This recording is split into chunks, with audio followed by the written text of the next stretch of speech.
I'm saying? I'm back. Those give you your thoughts on having a jersey retired in the It's a great honor just to be amongst the great players here who laced up, who worn the blue, and I played with a lot of great guys, and it was just fun just being here because I was thinking about myself as I was walking in, starting in the backyard of Brownsville, Tennessee, to the hardwood of Rupp Arena. Whoever would have thought that. So just to be here, it all started in Brownsville. My brothers, my mom, dad, sisters, everybody helped me with this process. And, so it's been great. Tony, just curious, as you look back, are you more proud of being still the 5th all-time leading scorer here or being second in career steal? You know what? I thought about second in career steal. I played with the guy who was #1. We spoke 3 days ago, Wayne Turner. So it was probably the steals, because I never thought about that I would be second on the all-time steal list. It was first before Wayne passed me. Making a lot of threes, I played with so many great guys. You know, got a call from Antoine Walker today, Walter McCarty, talked about Scott Padgett, Anthony F., Jeff Shepard. I mean, the list goes on and on of how we came together and had great chemistry. And it was just a lot of fun just playing with all those guys. Tony, the double zeros going up in the Raptor style. Curious, how did you choose that number and its unique? How did I come to double zero? That's an interesting question.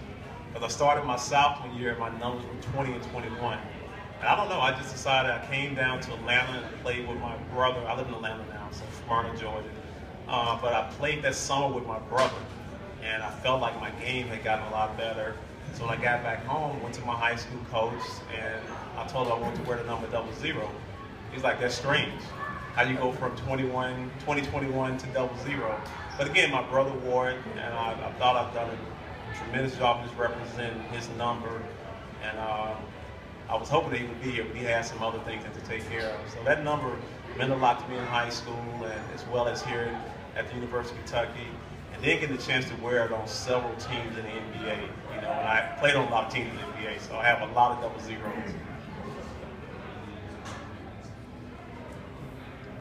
Hey Tony, there's a lot of thought about this year's team, whether they need to take a loss, and you guys obviously had the loss right at the end of the SEC tournament before you won it all. Did that help you guys, and do you think a team needs that at all? I mean, he wasn't trying to lose. I mean, we had won 27 games in a row. Of course not. Now, I want to see this team go 40-0 if possible. You know, you don't want to lose a game now with the way they've been playing. I think they've had close games, and now it's about finishing off what they started. And having the experience come back from last season has really helped this year's group of guys. So you want to see a team like this finish what they started. They're good. They play together. They enjoy the game. They have fun, and they're well coached. So who wins? You guys, or 96 Kentucky or 2015 Kentucky? It's different styles. I thought our style was a lot different than they really great in half court. We were great in the full court. We pressed, we turned it over, we scored in the 90s and sometimes in the 100s. So we had a different style that they're playing right now. They're long and athletic. I thought we would have been quicker. We had much better shooters. I would say that. Tony, if I remember right, we were thinking back to early in your freshman year. You were almost ready to pack up. You were ready to pack up. Well, I was leaving here. And to come to this, kind of just tell me about your thoughts about thinking back to that day. How glad you are you did play. Well, I can remember picking up the phone and calling my brothers who, when Coach Pitino started his recruiting process, he came down to Brownsville, Tennessee, built a relationship with my brothers, as well as Billy Donovan was the reason why, I chose the University of Kentucky. And just not playing early, watching my peers play, it was frustrating. I thought I should have been playing, and it was a lot of hard work that went into it. So by the time I spoke with Coach Pitino, I said, I'm just not happy here. He made a promise to me he wouldn't recruit anybody else in my position, and the rest is history. I'm so glad I stayed now. And I got a text from him yesterday just congratulating me, and I had to thank him for just the hard work and just believing in me. And Billy Donovan was one of those guys that when I wasn't playing, getting in the gym, working on my game night and day. And before he left and took the job at University of Marshall, he left me in good hands.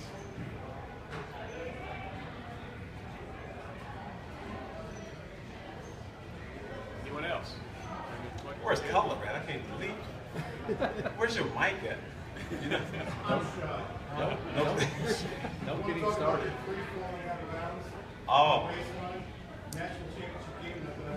There was a phantom foul. I really didn't get fouled, you know, but I played, that was my acting career starting early, but you know, I fooled the refs just like these players now. They'll fall down and scream and the refs will go for it, and it was just one of those plays, but just to be in front of our bench and to get to that point from losing 95 to North Carolina, who I thought was probably our best team. I loved our 96 team, but that 95 was a special team.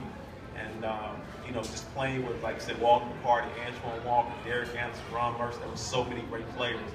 And we all came together kind of like what this team is doing. You know, we wanted to do something special and to be a part of history.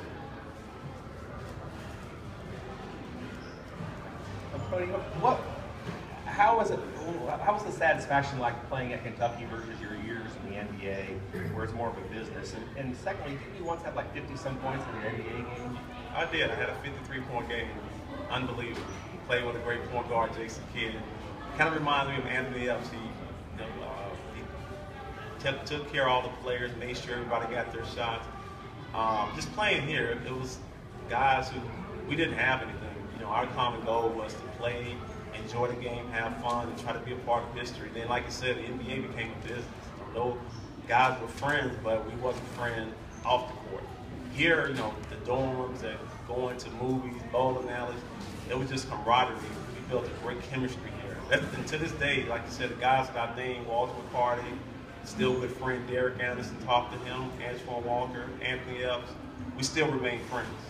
This is us. This is our family. Anyone else? Questions? Thank you very much. Short and sweet.